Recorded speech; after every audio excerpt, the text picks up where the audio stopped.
resulta ser más típico de los afrolatinos que de los cubanos. De igual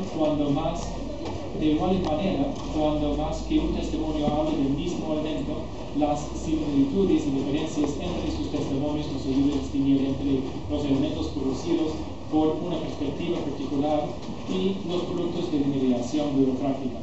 Un cambio brusco, por ejemplo, desde la cavidad formulárica del lenguaje a una cavidad más ligada a la oralidad, normalmente indica la presencia de la voz original. Bueno, junto con esas estrategias van las de cualquier historiador, ¿no? Los que usamos continuamente todos los días, ¿no? Cuando estamos trabajando en los archivos. Y a veces coinciden con los otros que describo, ¿no? Primero, definir palabras específicas, comparando su uso dentro del mismo documento y entre diferentes documentos.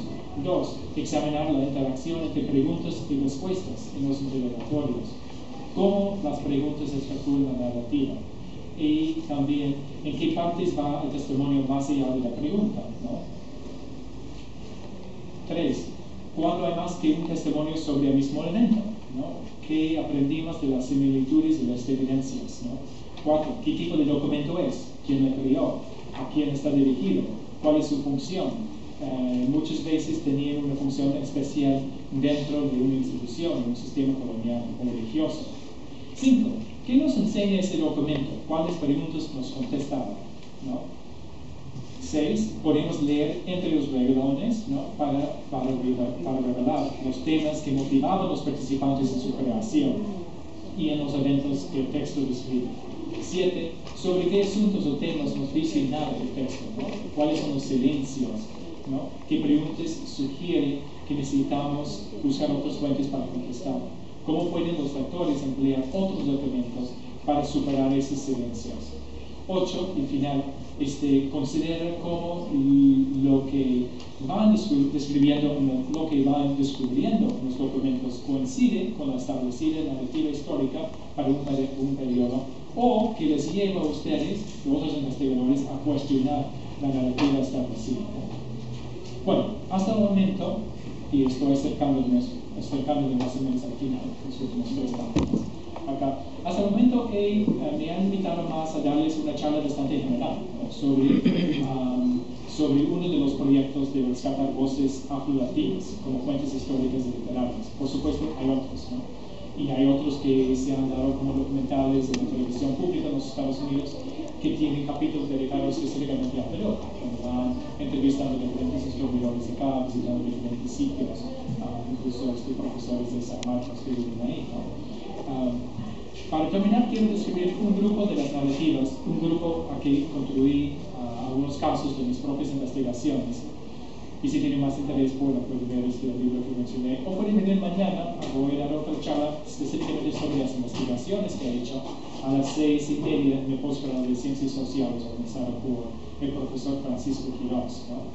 Bueno, las narrativas que figuran en este grupo, todos se tratan de una manera u otra de la política y guerras entre comunidades africanas y europeos, colonizadores, o luchas para privilegios o espacios dentro de los imperios ibéricos antes de 1650, ¿no? Entonces, básicamente es una descripción de un segmento del libro que hemos enseñado acá, el proyecto de rescatar voces afrolatinas. Y va a figurar en la fotocopia que ustedes tienen como la primera parte, ¿no? Los primeros 5 capítulos, ¿no? Estos casos nos enseñan que los africanos y los europeos tenían una larga historia de relaciones directas antes de la colonización de las Américas y que seguía durante todo el periodo colonial. Cuando los portugueses llegaron por primera vez en África Central, en 1483, el reino del Congo abarcaba un territorio tan grande como Portugal. En las primeras décadas del siglo XVI, sus reyes se convirtieron al catolicismo, pero mantenían su independencia política. Incluimos las cartas y investigaciones sobre traición hechas por el rey Don Diego, rey del Congo, en 1550, porque demuestran estos documentos como poderosos líderes africanos empleaban algunos modos de discurso y acción política europeos para resolver divisiones internas. O sea que no solamente era para escribir cartas a Portugal, sino que lo empleaba y lo empleaba dentro de su propio terreno, ¿no? en África. También incluimos cartas escritas a lo largo de 3 décadas para la reina Njinga de Ngongo, por la parte de Angola, incluso una reina, una monarca mucho más poderosa, ¿no? que los reyes de Congo, cuando ella negociaba su relación con los gobernadores portugueses y desarrolló un estilo africano de liderazgo, mientras los portugueses fomentaban guerras locales para producir prisioneros que podían ser vendidos como esclavos.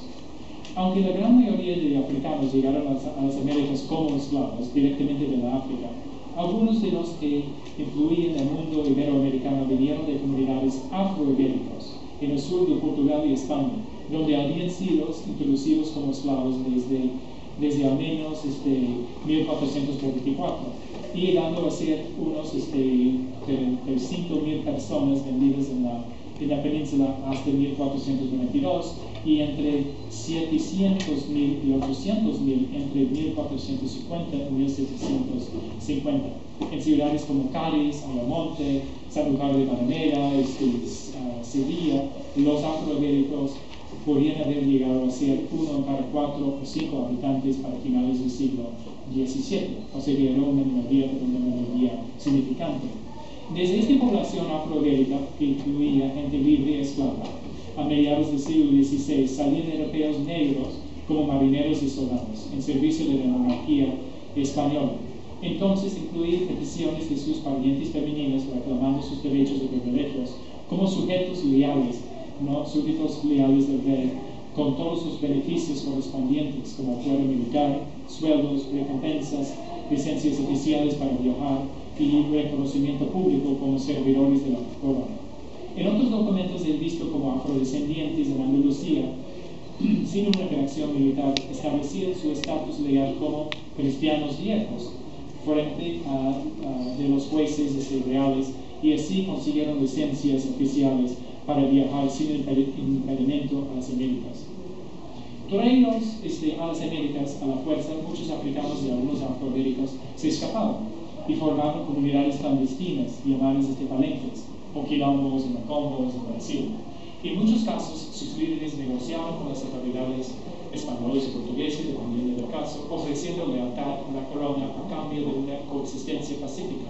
Y hay casos muy conocidos de esas negociaciones en Yanga, en México, Esmeraldas en Ecuador, que incluimos en nuestra colección, y Palmares en Brasil.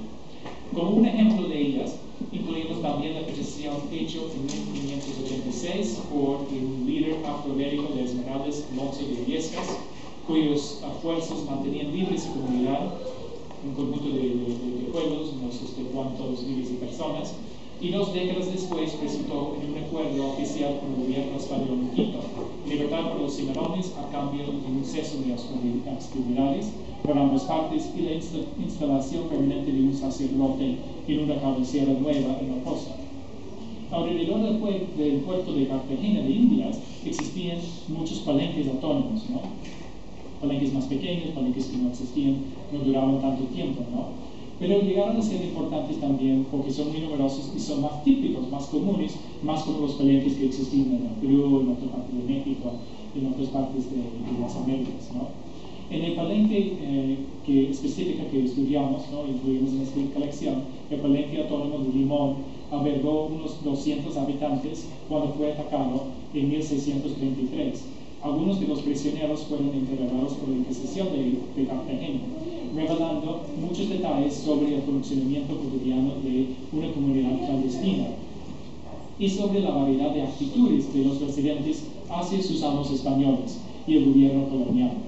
También los narrativos que hemos rescatado de la Inquisición también reveló el papel que el palenque jugaba en la reconstrucción colectiva y la preservación de la espiritualidad africana y el liderazgo militar en el Nuevo Mundo basado en la espiritualidad, que incluía líderes femeninos. Bueno, en fin, estos casos y muchos más como ellos nos ofrecen la oportunidad de escuchar voces tan distintas a las que normalmente asociamos con este periodo, pero tan vital a la sociedad de este año. Hay tantas historias y narrativas más para descubrir, analizar e incorporar a las historias y las literaturas de América Latina, y necesitamos de tus habilidades, tus energías y tu entusiasmo para hacerlo desde la literatura y la historia. Gracias.